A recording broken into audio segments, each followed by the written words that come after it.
Point weather update on Utah's CW30. Well, the time now 7:43. Let's check your weather here with meteorologist Thomas Geboy. So Thomas, we drying out from our new storm yet?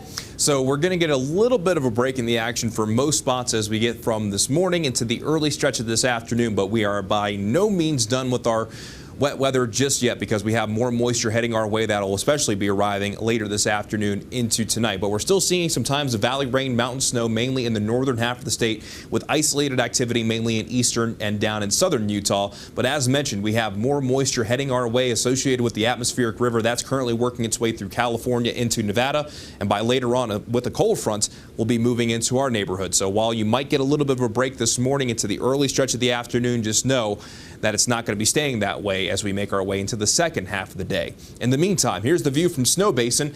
How about 14 inches of snow? We're still seeing light snow falling at this particular camera view, but we have plenty of resorts that have already picked up over a foot of snow. Sundance has picked up 20 inches. And again, we got more of that snow on the way. And by the time all is said and done, some of our northern Utah mountains will have picked up over 20 inches. Meanwhile, down in St. George, getting a little bit of blue sky breaking through as we approach sunrise. And St. George with our Southern Utah University camera network just very pretty, looking towards a rain-soaked red rock after seeing some rain last night. Still seeing some wet streets. So really, no matter where you are this morning, if your commute's long enough, you're going to run into some of those wet streets. But as mentioned, we're not done yet. We still have the winter weather advisories and the winter storm warnings that were issued yesterday that will continue through 5 o'clock on Wednesday, with most mountains by the time all is said and done picking up between 10 and 20.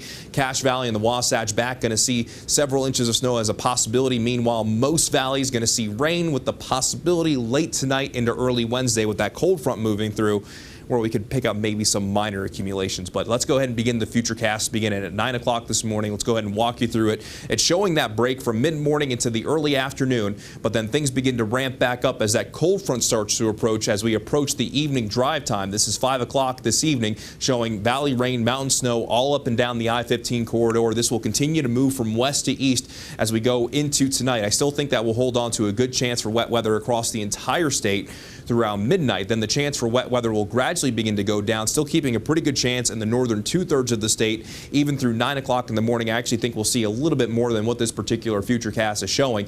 And then depending on if the moisture holds on long enough and if the colder air is able to move in quick enough, we could see maybe some straight snow down to our valley floors, mainly in northern Utah, with some minor accumulations being a possibility, maybe a little bit more up on the benches. But by 5 o'clock tomorrow into tomorrow night, high pressure starts to build in, and that will lead to calmer skies to round out the work week. But here's a look at the forecast snow totals, where the highs peak in the Cottonwoods between 12 and 24 by the time we get through tomorrow, with maybe isolated up to 30. That can't be ruled out based on what we saw last night during the overnight hours, with some resorts definitely getting well more than a foot. Mountains with the northern, central, and southern between 10 and 16. Mountain valleys, the Wasatch back, Castle Country 4 to 8, isolated to 12. Benches including Cache Valley, the Uinta Basin between 1 and 3, isolated up to 5. And then our valleys mainly looking at rain with a possibility we could see a trace to 2 inches. Now, here's something you don't see every day, especially in the month of January for the Beehive State. Thunderstorms with this cold front can't be ruled out. So we even could see some thunder snow up in our mountains, but in the southwestern portion of the state, there's a marginal risk for severe weather.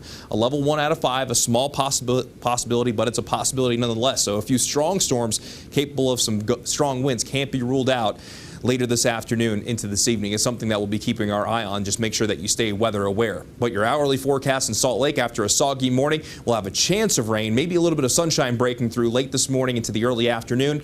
Then that rain will be ramping back up later on. But our regional forecast, daytime highs above our seasonal averages. Again, mainly rain for our valleys. But in Logan, we could see that snow that we're currently seeing transition over into rain and then back to snow this evening. Could definitely be a mess in places like Cache Valley and places like the Wasatch back. But our St. George forecast, rain for today, holding on through a slight chance early on Wednesday, then dry Thursday, Friday, into Saturday, then a chance of rain Sunday into Monday. Along the Wasatch front, rain for today, more likely to see rain through our Wednesday. Maybe the chance that we could see some snow, but our daytime highs will mainly be in the 40s Thursday, Friday, and Saturday with dry skies.